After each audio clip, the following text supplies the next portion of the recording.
Bom dia. Hoje eu desejo falar de um ponto nas Escrituras Sagradas e esse ponto ele é uma questão muito fácil de se entender. Existem pontos nas Escrituras Sagradas que têm uma dificuldade muito grande de se entender.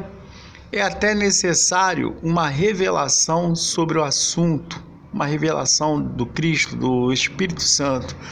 Tem outras coisas que a facilidade ela vem do grau escolar da pessoa que lê a Escritura Sagrada. Souber ler bem e tudo mais, quer dizer, a formação frasal, a sintaxe, essas coisas todas, você vai entendendo, você não vai ter a menor dificuldade em entender um texto.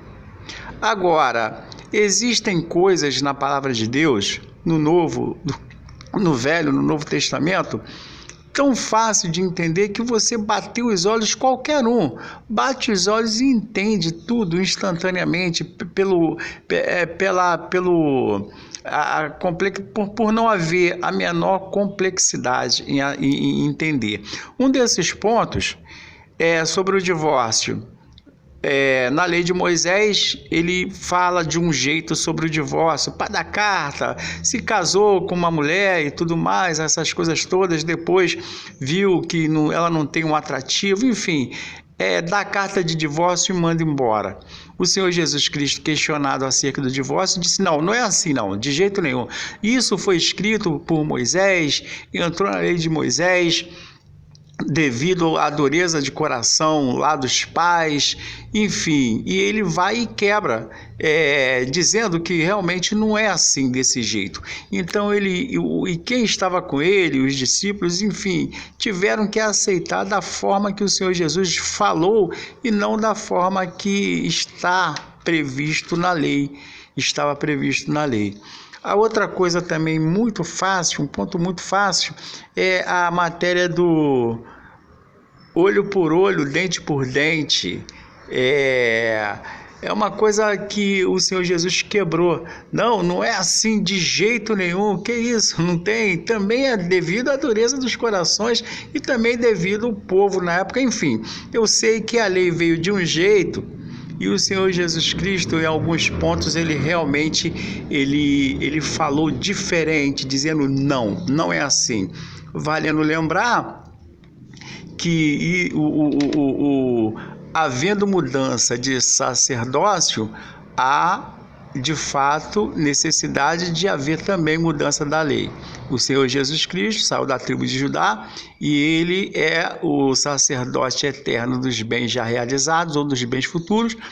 E, enfim, ele já chega dentro de suas atribuições. A gente vê mais tarde, mais lá na frente, na Epístola aos Hebreus, falando realmente das atribuições de Cristo, ele agora como o sumo sacerdote eterno. Então, houve realmente esse tipo de coisas que o Senhor Jesus já começou a quebrar ainda no ministério dele pregando aqui na terra. Então, o ponto exato que eu quero chegar é sobre o dízimo. O dízimo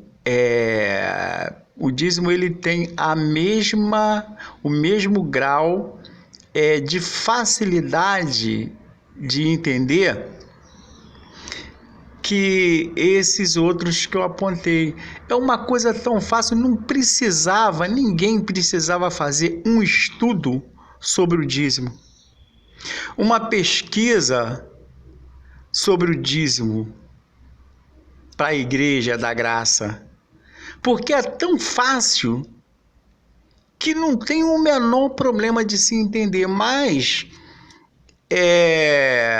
no decorrer do tempo, eles tornaram o dízimo uma coisa tão imprescindível, e todo mundo se acostumou a ele, e então as pessoas criam vários problemas grandes para se entender dízimo, mas é fácil. O dízimo para a Igreja da Graça é uma matéria, não é nem uma matéria, é um detalhe muito fácil de se entender. Então, sobre ele é que eu quero falar.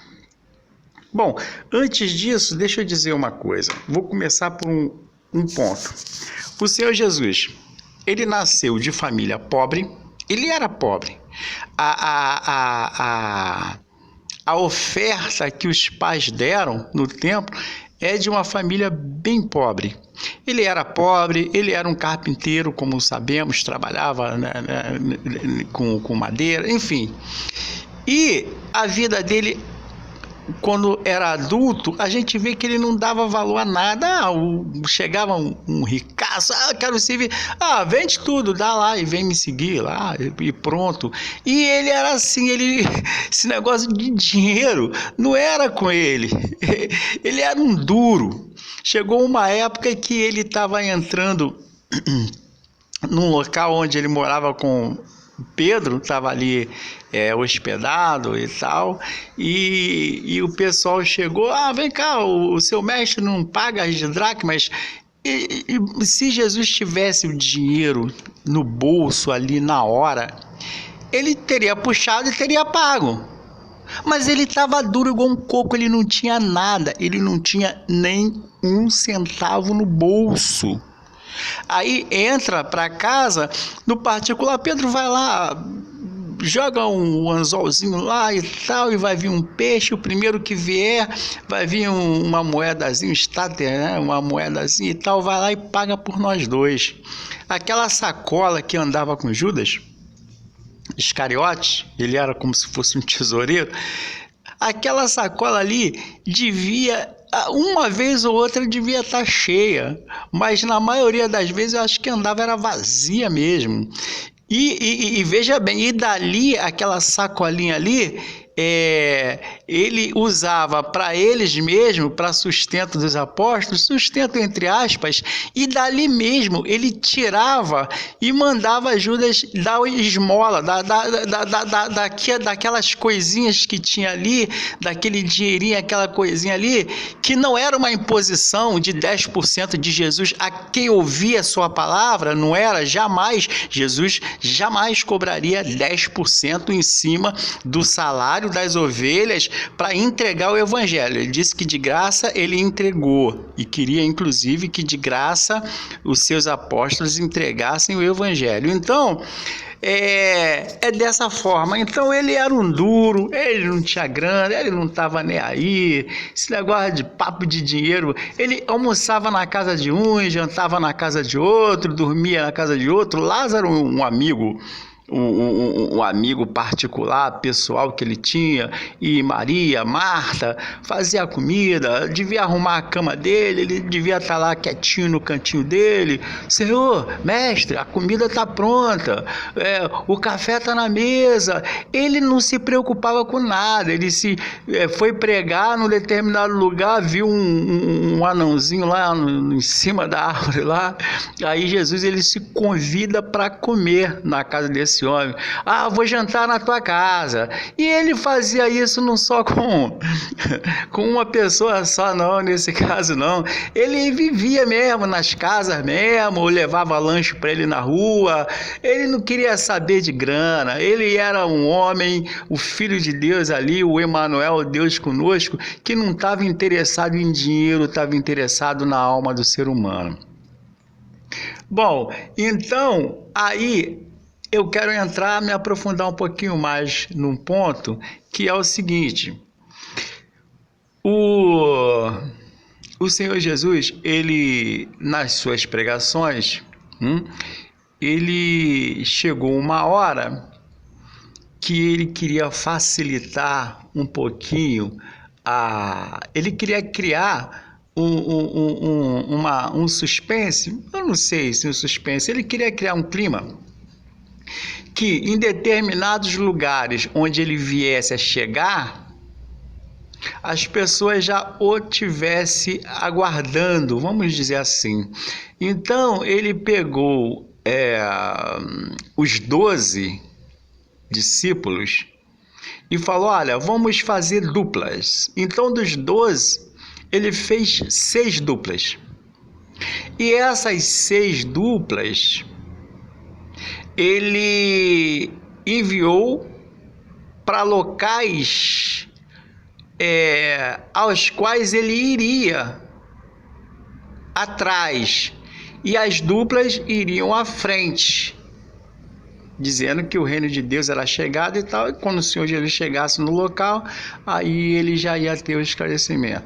Como se fosse João antecedendo, se antecipando a vinda do Senhor Jesus Cristo. E ele fez isso, um modo de falar, né, nessas duplas. Mas só que em Mateus, Lucas, ele prepara esses discípulos e diz, assim, em outras palavras, não leva 2 chinelos, não leva 2 casacos, não leva ouro, cobre, em vossos cintos. Quer dizer, ele ali estava dizendo, vocês vão me antecipando nos locais sem nada, só com a roupa do corpo, não leva nada, só com a roupa do corpo. Aí, nas instruções, ele diz que digno é o trabalhador do seu salário. E no outro evangelho, ele muda a palavra salário por alimento. Então, ele fala que dê de graça o que de graça receber. O foco ali era a palavra de Deus. E ele disse, dê de graça o que? A palavra de Deus. Porque de graça recebeste, o que de graça os apóstolos, os discípulos receberam? A entrega por Cristo da sua própria palavra, do seu evangelho, da palavra de Deus. Então, é a palavra de Deus para ser entregue gratuitamente. Agora, se vocês chegarem em alguma casa e descer a vossa paz e a família acolher vocês, vocês fiquem nessa casa comendo e bebendo o que lhes forem oferecido. Veja bem, oferecido. Então, ele chega no local, aquilo que será uma ovelha vai chamar, não, vocês 2 podem vir e tal, tem água aqui, eu lavo o pé de vocês e dou um jeitinho, tem um feijão, arroz aqui, tem um angu com farinha e tal, só tenho isso, não tenho mais nada. Ou numa outra família, não, a gente tem aí, manda matar logo um boi e tal. Então, Jesus até diz depois, não fiquem de casa em casa procurando assim, tipo,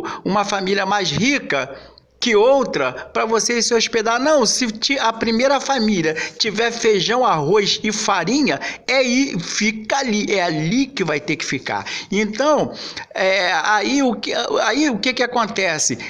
Comendo e bebendo de tudo que for posto na mesa, de tudo que for oferecido. Então, nesse ponto, o que ele diz? Ele coloca o pastor, porque eles eram pastores, e diante as ovelhas perdidas da casa de Israel, eram duplas de pastores. Então, o que acontece? Ele coloca, em relação a dinheiro, a salário de pastor, ele coloca o pastor no polo passivo.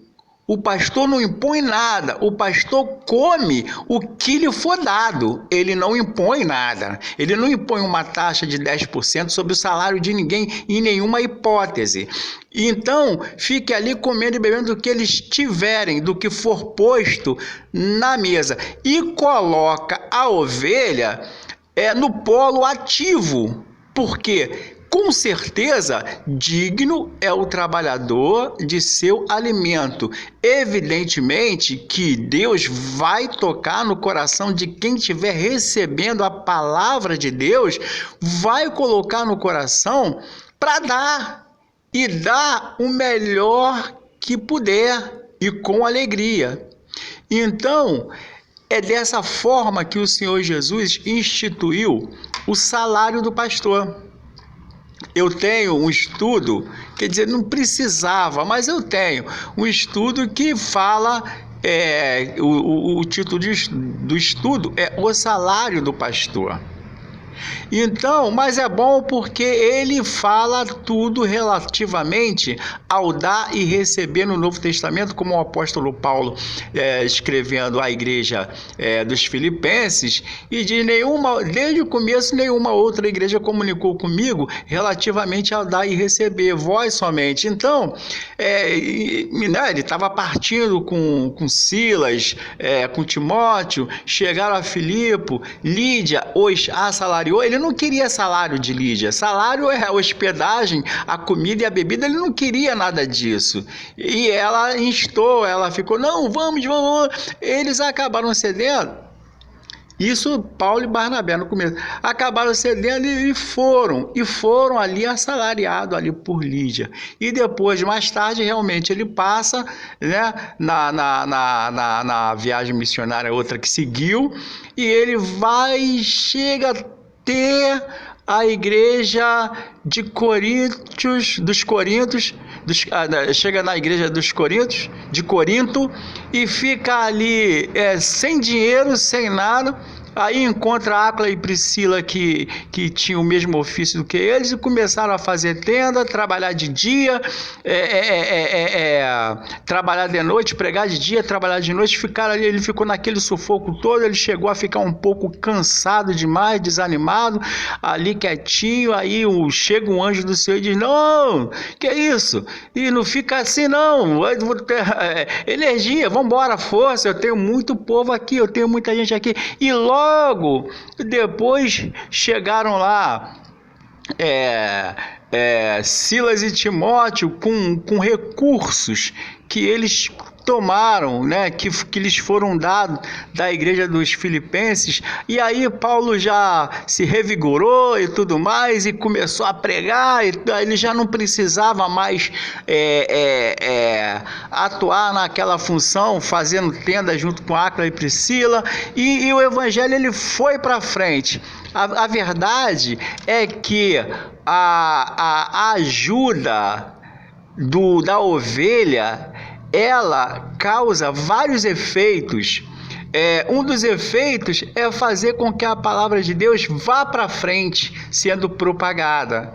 Outra coisa, quando as ofertas que o apóstolo Paulo prometeu para as colunas da igreja, que ia arrumar entre os gentios, ele arrumou entre os gentios e disse que a entrega dessas ofertas para as igrejas da Judéia, aquilo tudo redundaria em mais graças a Deus, porque os necessitados, recebendo, agradeciam a Deus, davam glória a Deus, oravam pelo bem-estar daqueles que deram, enfim, o dinheiro, o salário do pastor para os pastores causa um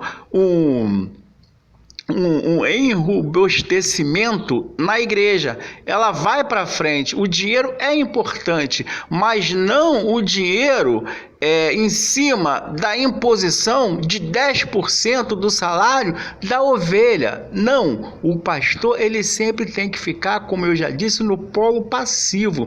A ovelha não, Deus toca no coração da ovelha, e a ovelha por si só, ela realmente tem toda a obrigação de sustentar os seus pastores, mas não que elas estejam sob a lei do dízimo. O dízimo não. O dízimo, naquela... Jesus poderia ter dado dízimo no templo quando era mais novo. A Maria, o José e os irmãos de Cristo, eles podiam realmente ter dado dízimo no templo. Na verdade, quando o Senhor Jesus estava pregando, quer dizer, ele disse que não cai nada da lei, um ponto, não importa, não cai nada da lei.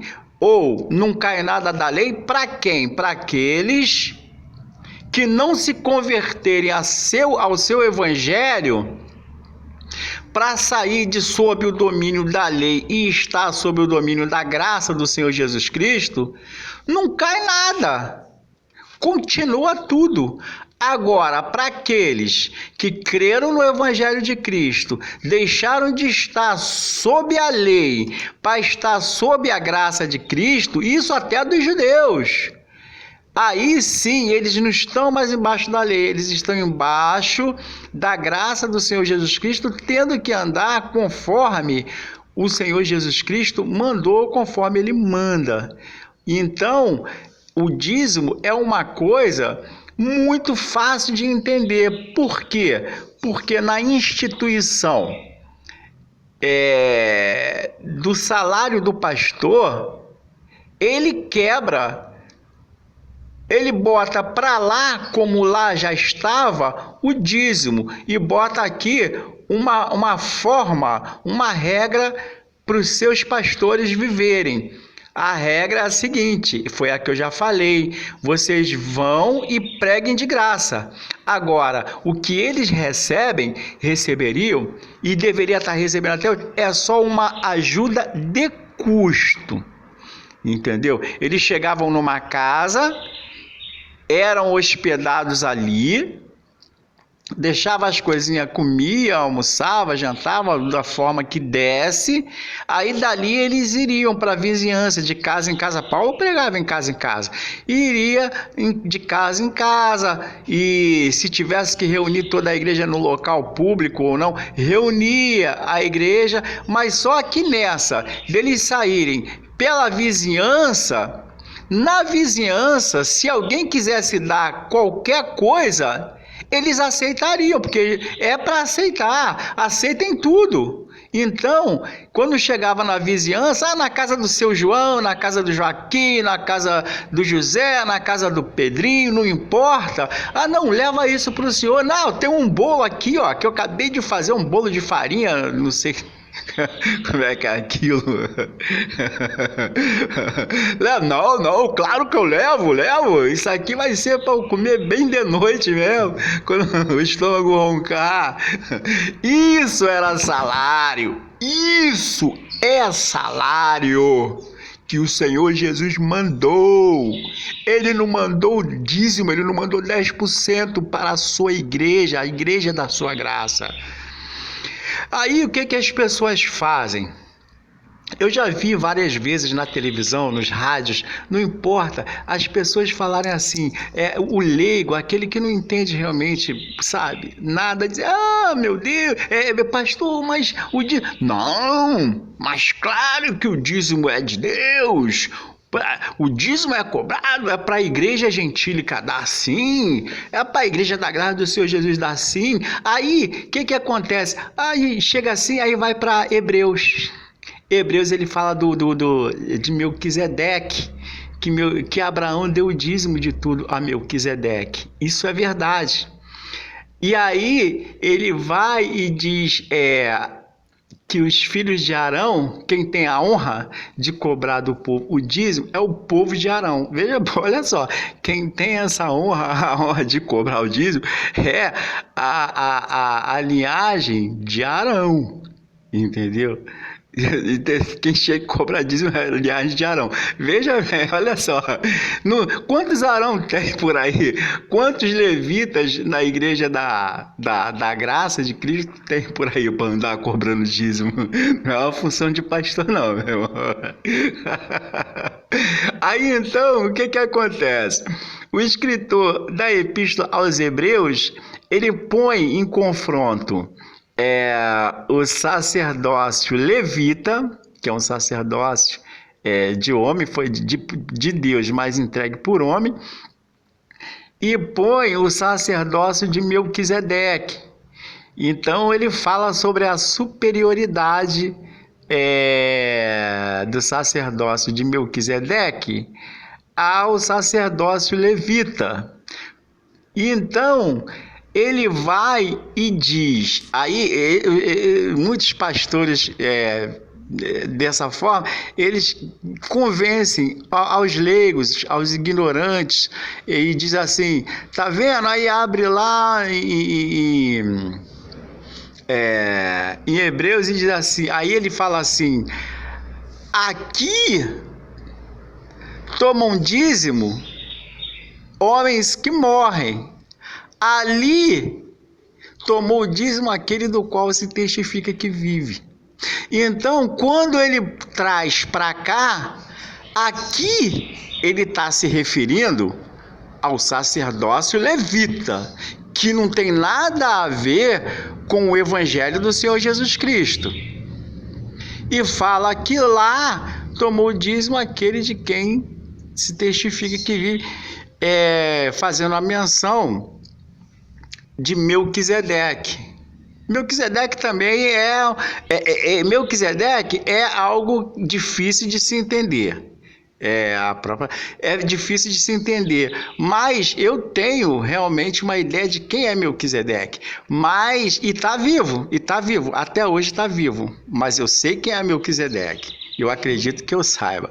Então, aí o que acontece é dessa forma. Então, esse pessoal fica enganando, mas só que o dízimo não adianta, que qualquer um que fale contra ele não vai conseguir, porque tem muita gente, inclusive pessoas que ingressam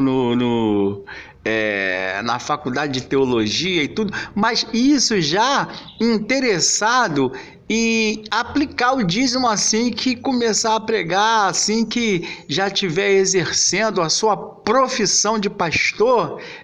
Profissão. Então, aí já vai querer fazer isso. Então, se quebrar o dízimo, quebram até as faculdades de teologia, se você quer saber. Muita gente vai deixar, eu não vou mais aplicar dinheiro nesse negócio não, porque quebrou o dízimo. Apareceram um monte de loucos aí falando a verdade sobre o dízimo e o pessoal acreditou, e agora a gente não quero mais saber disso. E assim que acontece. Então, um mal sustenta o outro e assim por diante. Então, pode ficar tranquilo. Eu não quero que as igrejas quebrem. Jesus não quer que as igrejas quebrem, se bem que existe uma falsa noiva misturada com a noiva de Cristo, como aquela lá sentada como rainha e nem marido tinha. Então, o que acontece? A noiva do Senhor Jesus Cristo, só ele consegue ver. É individual.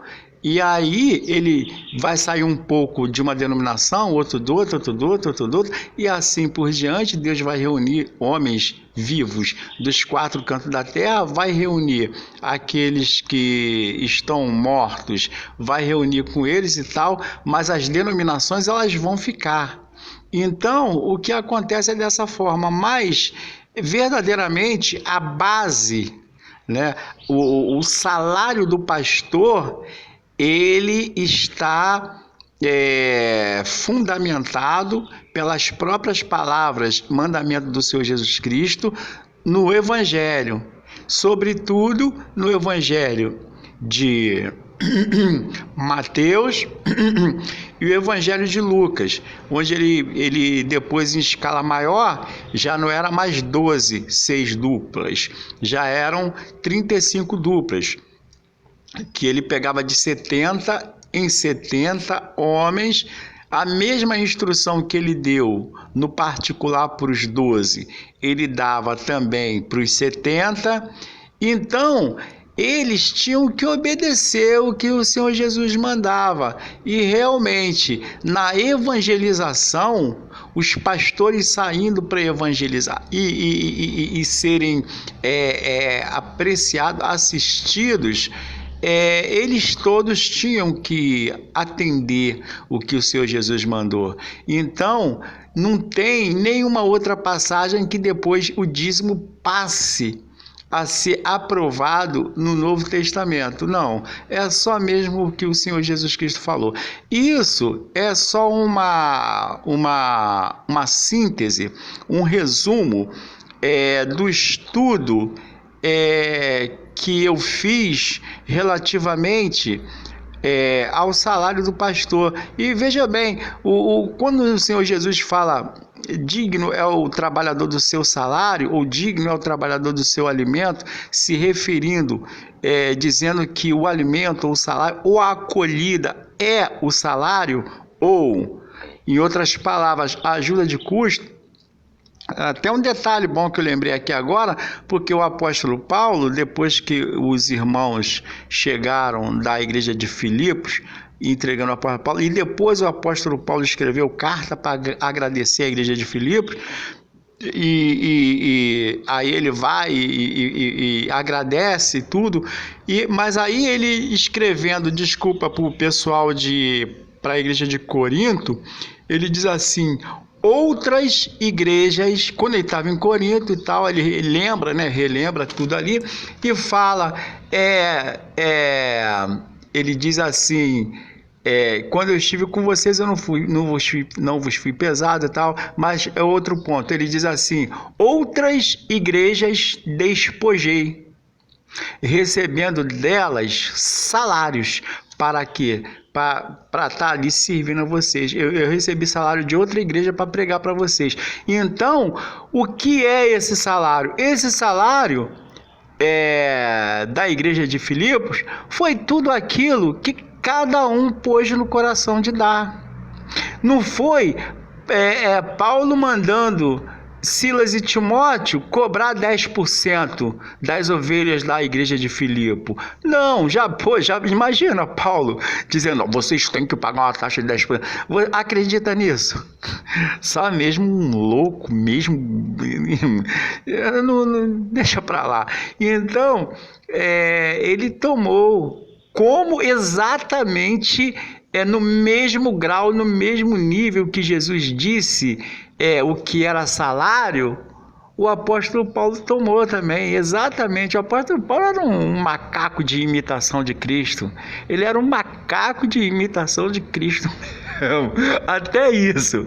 Aí ele disse: recebendo, outras igrejas despojei, recebendo delas salário. Então, aquele negócio, chega lá um filipense, Peraí, Timóteo, vocês estão indo agora lá para onde o apóstolo Paulo tá? Pô, olha só, eu tenho só 1 quilinho de feijão aí, pô, não tem muita coisa não. Não, me dá. E outro, não, olha, eu tenho 50 mil reais, bota aí. Não, então, meu irmão, isso foi o que o apóstolo Paulo recebeu na igreja de Corinto e chamou de salário, entendeu? Não tem. Olha, infelizmente o mundo está infectado. É o que eu já disse. Eu quero que as igrejas prosperem, eu quero que as igrejas preguem o evangelho e cresçam. Infelizmente tem muita gente crescendo para o lado errado, mas eu não quero que ela quebre, mas seria tão bom se o pastor tivesse vergonha na cara e dissesse assim: olha, eu sou o pastor dessa igreja, o Senhor Jesus não me mandou fazer uma imposição em cima de 10% do salário de vocês. Ele me pôs no polo passivo e pôs vocês no polo ativo. Ele disse que vocês têm que sustentar seus pastores, a igreja, fazer aquele conjunto para poder pagar as contas e tudo, mas que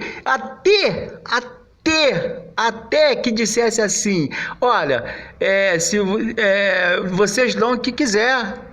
Agora, se quiser dar 100% do salário de você, beleza. Mas se puder dar 1%, beleza. Se não puder dar nada, chegar passando fome que não tem um feijão e arroz em casa, eu tenho que ter aqui, a igreja tem que ter aqui uma dispensazinha que eu vou botar aí 5 quilos de feijão para você levar, 5 quilos de arroz. Então, tem que ter essa interatividade, tem que ter, mas não tem, eles não dão chance. Tem gente que ganha muito e fica reduzido a 10% do que tem. Podia dar muito mais, mas fica reduzido àqueles 10%. Gente, o negócio é esse. Isso realmente é só um resumo. Porque eu tenho um estudo bem técnico sobre isso e é só um resumo. Agora, uma hora dessas eu vou ver se eu consigo botar esse estudo na íntegra, e eu tenho também vários outros estudos. Eu acredito que esses estudos possam ajudar as pessoas na medida em que as alcance. E é isso aí. Eu creio no Evangelho do Senhor Jesus Cristo.